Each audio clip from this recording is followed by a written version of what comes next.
In this video, I'll be showing you how to connect Bluetooth wireless earbuds to Android phone. If you find this video helpful, drop a like and subscribe. Firstly, on your Samsung, swipe down on the top right. It's going to show your control panel. Then go over and press settings. So I'm going to press it like so.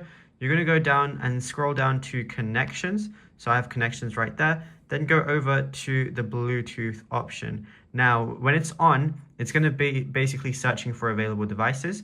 Now, from here, all I want to do on my AirPods is make sure the AirPods are open. So I'm going to open them right now. Then once they're open, all I want to do is double tap in the center right here. And then as you can see, they are now in pairing mode.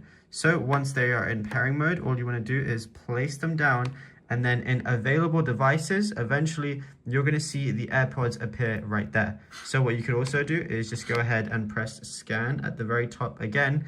And now it's going to be scanning for available devices, the AirPods being one of them. Now, as you can see, the AirPods are showing up right there. So now all I'm going to do is go ahead and click on that. It's going to say it's been pairing. It says Bluetooth pairing request. So then all I'm going to do is click pair. And as you can see, they are now connected, and then you'll be good to go.